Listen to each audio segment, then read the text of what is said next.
Seigneur, on te rend grâce pour cette nouvelle journée que tu nous donnes de souffle de vie. Merci pour les 2 oreilles que tu nous as données, pour écouter 2 fois plus que la seule bouche que tu nous as donnée. Merci pour ce que tu as mis sur le cœur de Pascal et donne-nous de pas seulement écouter, mais aussi de pouvoir mettre en pratique. Merci pour chacun de tes cadeaux. Amen.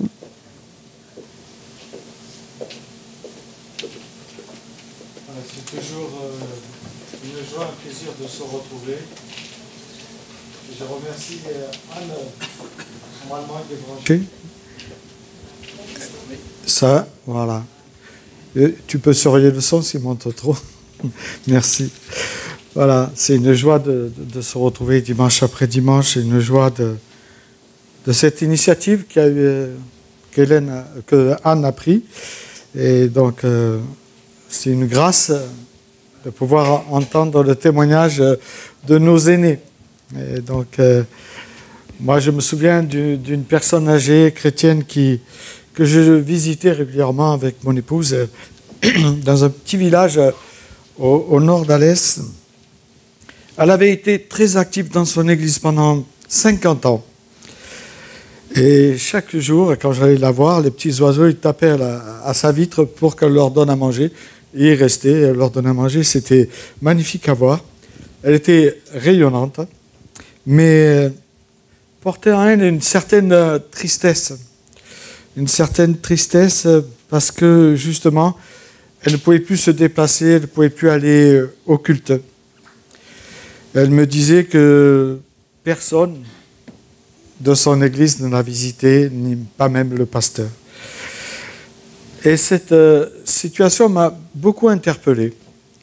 Elle m'a amené à réfléchir sur le fait avec laquelle et quelle facilité on a de vouloir, ou je ne sais pas, c'est inconsciemment, d'abandonner ou de délaisser les personnes qui sont moins visibles, ou qui sont moins visibles parce qu'ils ne peuvent plus venir au culte.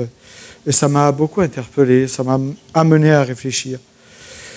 Et quand Anne m'a demandé que le culte serait dirigé vers les personnes âgées, ben, tout de suite, je crois que Dieu m'a inspiré. Et donc, je ne relirai pas le passage d'Ésaïe 46 qui a été lu, qui est un passage magnifique, même si ce passage retrace l'histoire d'Israël qui avait abandonné son Dieu, puis le roi Cyrus qui va justement venir envahir et amener les Juifs en déportation. Ce passage est très intéressant parce que Dieu montre sa fidélité à son peuple alors que lui, ce peuple était infidèle. Je lirai simplement le verset 13 et 16 du psaume 92 où il est dit, à partir du verset 13, « Car les justes poussent comme le palmier, ils s'élèvent comme un cèdre du Liban, bien plantés dans ta maison éternelle. Ils fleurissent sur les parvis de ton temple, notre Dieu. Ils seront féconds, jusqu'à leur vieillesse. Ils resteront pleins de sève et de vigueur. Ils proclameront combien l'Éternel est droit, combien il est leur rocher, et qu'on ne trouve en lui aucune injustice. » Voilà, on sait que ces textes des psaumes et le proverbe qui a été lu aussi par notre sœur nous retracent combien la vieillesse est importante dans l'Écriture. Depuis les années 1900, l'espérance de vie est passée de 46 ans, c'est incroyable, à 81 pour les hommes. Un peu plus pour les femmes, de 48 à 85. Elles sont toujours devant. Donc, nous dépasse. Ça signifie en fait qu'un homme de 65 ans, aujourd'hui, il a une espérance de vie de 80 ans, de 20 ans, pardon, jusqu'à 80 ans, je dis, et une femme de 22. Dans une société où le nombre de personnes de plus de 80 ans ne cesse d'augmenter. Et merci Seigneur de ce pays dans lequel l'espérance de vie augmente. Et déjà, dans notre population, les personnes âgées représentent plus de 5%. Et que dire des centenaires? Dans l'église d'Anduze, il y a une personne qui a 105 ans. Et elle est née à Noël. Chaque année à Noël, au culte de Noël, on célèbre son anniversaire. Et c'est extraordinaire parce qu'elle a toutes ses facultés. Bon, on l'entend pas, mais bon, des fois, il vaut mieux pas entendre. Mais elle parle bien. Elle parle bien et elle témoigne bien. Et donc aujourd'hui, il y a beaucoup de centenaires dans notre pays. Hein, et c'est une grâce. Ça a pratiquement doublé depuis 2000 à 2013. Donc on compte à peu près 1500. Donc 1200 chez les femmes et 300 chez les hommes. Et on le sait, quand on prend de l'âge, quand on vieillit, comme on dit en général, nos sens commencent à décliner. La vue baisse, mais à partir de quel âge? Je ne me souviens pas. 45, d'accord. Donc là, c'est ceux qui ont 45 ans, vous savez que si votre vue baisse, c'est normal. Et ça fait partie du processus où on entre dans une certaine vieillesse.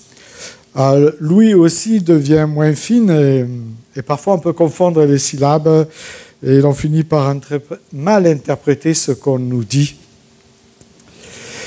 Ce qui peut parfois provoquer dans les couples certaines tensions. Je sais de quoi je parle. Donc, et puis les pas. Les pas, alors là, ils deviennent de plus en plus lourds, de moins en moins assurés. Et puis on court moins vite quand on peut courir, parce que parfois on ne peut plus courir. Hein. Donc ça arrive. Les marches d'escalier, on les trouve de plus en plus hautes, même si elles n'ont pas bougé. Nous, en tout cas, on dit qu'elles sont hautes par rapport à avant. C'est comme ça. Et puis, malheureusement, il arrive qu'on se sente inutile parce qu'on prend de l'âge. Aussi bien dans la vie quotidienne et même au sein même du corps de Christ, on peut se sentir inutile parce qu'on prend de l'âge. À la vieillesse, si on pouvait l'arrêter, si on pouvait la stopper, mais non. Mais je dirais que si on s'arrêtait sur ce constat un peu sombre, en pensant que la vieillesse, c'est le déclin du corps, tout simplement, ce serait un peu dommage. Parce que vieillir ne se résume pas au déclin d'une personne. Pour moi, c'est un véritable réservoir d'expérience. Et on a pu l'entendre ce matin, moi j'ai entendu, et j'ai beaucoup entendu, étendu l'oreille quand Bernard me témoignait, j'ai beaucoup appris. La vieillesse est une richesse précieuse qui a été accumulée au fil des années par des personnes qui ont suivi le Seigneur malgré tout. Alors je dirais qu'il serait profondément injuste que dans l'Église du Seigneur, on néglige nos aînés ou qu'on omette de leur accorder la place que Dieu veut leur accorder au sein de services. Pensez bien sûr pour eux, justement pour continuer de valoriser leurs dons, leur sagesse et leur expérience. Et moi, je bénis le Seigneur de ces expériences que vous avez eues les unes et les autres, parce que pour nous, c'est quelque chose qui va nous être très utile. L'Église a besoin de toutes les générations, et on a du mal à accepter toutes les générations. On veut des chants plus modernes.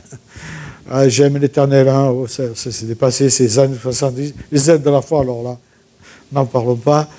Et pourtant, l'Église, c'est un corps avec des personnes différentes, des personnes qui ont un âge différent aussi. Ce n'est pas qu'une église de jeunes, aucune église éthique. Non, c'est une église du Seigneur que nous devons construire ensemble pour sa gloire. Donc l'Église l'a privé de ses aînés et d'un rôle actif qu'il pourrait avoir s'il se privait d'une richesse irremplaçable. Et il est important d'ouvrir la parole pour voir ce qu'il est dit dans la parole, pour discerner quelle place et quelle valeur Dieu attribue aux personnes âgées. Et on peut être surpris en lisant l'Écriture de voir la place que Dieu donne aux personnes qui ont pris de l'âge. Car aux yeux de Dieu, nous allons nous rendre compte qu'ils ne sont pas oubliés ni mis de côté non plus, mais qui sont porteurs, comme il a été lu dans ce proverbe, de sagesse, de foi et de témoignages vivants. Je pense que vous connaissez ce passage de Lévitique 19, verset 32. C'est un quiz. Non? Bon, alors je vais vous le lire. Tu te lèveras, ça a été repris, hein? Tu te lèveras devant ceux qui ont les cheveux blancs. Tu honoreras la personne du vieillard. C'est ainsi que tu respecteras ton Dieu. Je suis l'Éternel. C'est intéressant. C'est ainsi que tu respecteras ton Dieu. En respectant la personne âgée. Ici, on voit bien que Dieu établit un principe fondamental. Honorer les personnes d'un certain âge est une expression directe du respect qu'on a pour Dieu. C'est un révélateur, on pourrait dire. Si on sait respecter les personnes âgées, alors on saura respecter notre Seigneur. Il a été lu que dans la Bible, celui qui a les cheveux blancs est vu en principe comme un porteur d'une dignité particulière. Non pas en raison de son âge, bien sûr, biologique, mais parce qu'il a traversé les saisons. Il a traversé les étés, les hivers, les printemps, les automnes. Il a appris à souffrir, parce que la vie est faite aussi de cela. Et il a appris à transmettre le flambeau. Il faut aussi que lui aussi passe le flambeau. Hein. Donc ça aussi c'est un peu compliqué, mais ça ce sera un autre jour. Dans la perspective biblique, la vieillesse ce n'est pas une charge, mais une bénédiction, une couronne d'honneur, le proverbe qui a été lu nous le dit. Donc ce verset nous interpelle profondément à une époque justement où la vieillesse est reléguée au second plan, voire perçue comme un handicap ou un poids pour la société. Et c'est pour ça qu'on prépare la société à l'euthanasie. Je vous le dis clairement, ça fait peur. Bientôt on va vous demander si vous avez trop mal, faites-vous euthanasier. Vous savez, c'est bien de partir sans avoir des mots. Mais aussi, on peut croire que dans l'Église, c'est un handicap d'avoir des personnes âgées. Dans l'Église, dans la société, ce texte, justement, nous appelle à redonner aux aînés la juste place que Dieu leur attribue. Celle des personnes à honorer, celle des personnes à écouter, mais celle des personnes à entourer. Leur savoir, leur espérance venue de Dieu, leur fidélité est un trésor pour nous. Et moi, j'aime beaucoup entendre le témoignage des personnes âgées, parce que je me dis, est-ce que moi, je serais capable, à 80 ou à 90 ans, encore de témoigner? Merci, mes sœurs, pour vos témoignages. Leur parcours de foi est souvent tissé d'épreuves, mais aussi de fidélité, de renouvellement d'un Seigneur qui n'abandonne pas. C'est une source d'encouragement pour nous et de sagesse aussi. Ils portent en eux la mémoire. C'est important la mémoire. Vous savez, il y a ce célèbre chant des ailes de la foi. N'oubliez pas l'histoire. Ah oui, c'est un beau chant. Mais bon, vous ne le connaissez pas, vous voyez, vous avez oublié l'histoire. Donc voilà. Voilà. Mais bon, on le chantera au repas peut-être.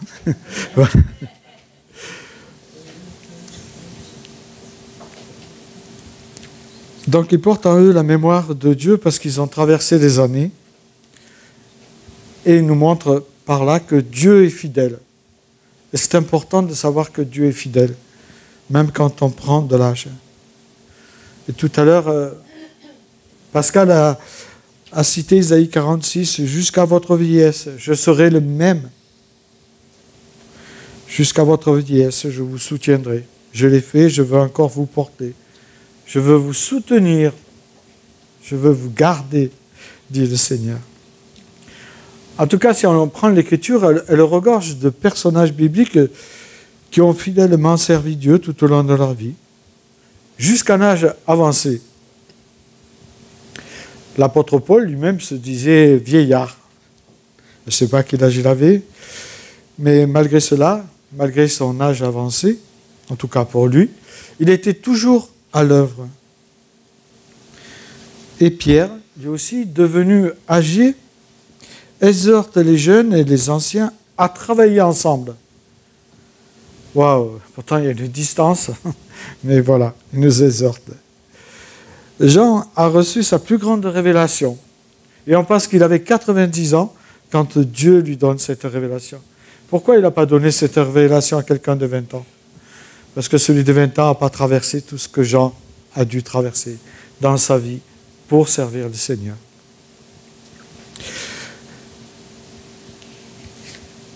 Je pense aussi à Abraham. Il n'était pas tout jeune quand il est parti. Hein.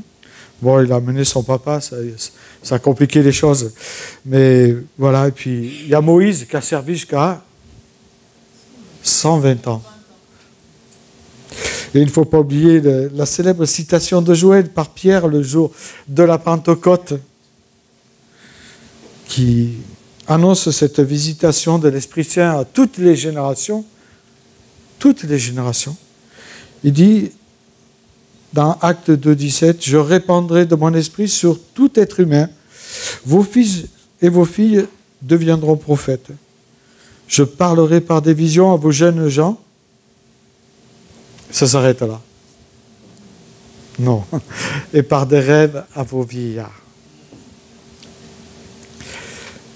Alors moi, j'aime pas trop le mot vieillard.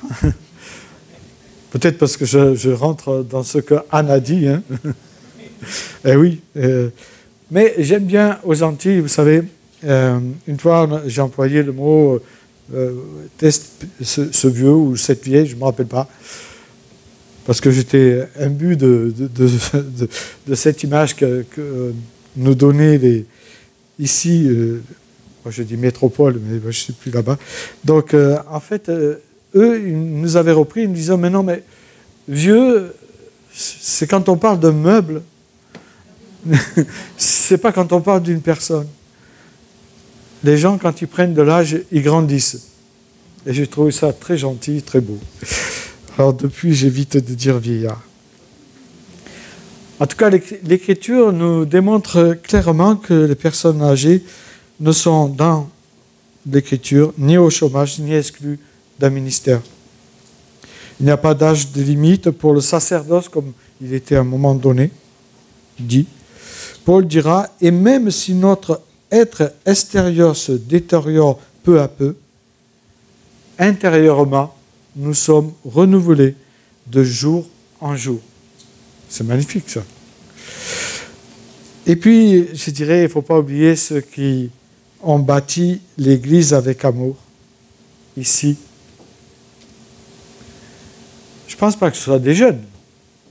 En tout cas, ils étaient jeunes peut-être, mais maintenant, ils sont plus âgés. Il ne faut pas l'oublier, ça. Ce serait dommage de les oublier. Notre modernité ne serait-elle pas en train de nous faire perdre le sens du lien, le sens, comme il a été dit, de la reconnaissance, le sens de la mémoire? Alors ne négligeons pas ce que dit le psalmiste. Dans la vieillesse, il porte encore du fruit. Le psaume 92, verset 15. Dans la vieillesse, il porte encore du fruit. Oui, je suis persuadé que la place accordée aux aînés dans l'Église est une réelle bénédiction. Qu'on ne se méprenne pas. Bien sûr, il faut un équilibre. Il ne s'agit pas de les utiliser ou de les apprécier comme un citron, mais de les honorer pleinement, en les intégrant, en prenant au sérieux la valeur de leur mission. S'ils ne peuvent plus servir comme avant, ils peuvent prier. Souvent, on sous-estime la puissance spirituelle de ceux qui n'ont plus de force d'agir, on pourrait dire extérieurement, qui prient dans l'ombre. Moi, je me souviens des personnes qui ont prié dans l'ombre pour moi. Et on doit se souvenir des personnes qui prient dans l'ombre pour nous, mais aussi pour notre Église locale. À cette époque où la vieillesse est parfois regardée comme une période de retrait ou même d'effacement, où on met bien de côté les personnes âgées, Dieu dit le contraire. Il dit dans le psaume que j'ai lu, au psaume 92, ils sont comme des arbres pleins de vie, enracinés en lui, toujours capables de porter du fruit. Même avec un âge avancé, on peut porter du fruit. Et quels sont ces fruits? Alors on peut le lire dans l'Écriture, les fruits de la sagesse, tirés de toute une vie vécue avec Dieu, parfois même avec débat. Le fruit de la paix qu'ils peuvent semer autour d'eux. Ça aussi, c'est un don précieux. Le fruit de leur prière silencieuse. Allez, Dieu est bon, hein? Il est grand. Des fois, il fait des clins d'œil parce qu'il faut que je m'arrête pour ça. Voilà, et donc, il m'interpelle, il me dit, bon, c'est bon, là, ils en ont marre, j'en peux plus. Le fruit de leur prière silencieuse, mais puissante, qui peut renverser des forteresses. Le fruit d'un amour fidèle.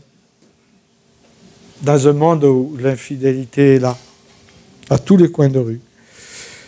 Un amour fidèle pour le Seigneur, malgré ce qu'ils ont vécu, parfois qui a été très difficile. Et je m'adresse aux personnes les plus âgées. Oui, ce que vous êtes aujourd'hui est une richesse pour la famille de Dieu.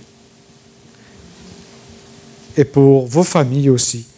Mais surtout, c'est une richesse pour notre Seigneur Jésus-Christ. Je vous invite à prier. Seigneur, nous voulons te rendre grâce pour le privilège d'avoir des anciens dans notre Église. Donne-nous, Seigneur, de ne pas les oublier parce que toi, tu ne les as pas oubliés.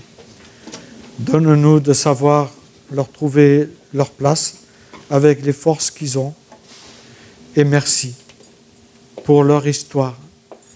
Merci pour ce vécu si riche. Donne-nous d'en tirer profit pour nos propres vies. Donne-nous justement d'entrer nous aussi dans cette sagesse à laquelle tu nous appelles pour poursuivre notre course jusqu'au bout et malgré tout. Oui, je te prie de nous bénir et de permettre à nos jeunes, à nos enfants de savoir tendre l'oreille vers les aînés pour connaître l'histoire qu'ils ont vécue avec toi et qu'ils vivent encore avec toi. Je te demande cela pour chacun de nous ici présents afin que notre Église grandisse avec des jeunes et des moins jeunes. Au nom de Jésus-Christ, c'est ma prière. Amen. Amen. Donc, je ne sais pas si on chante maintenant.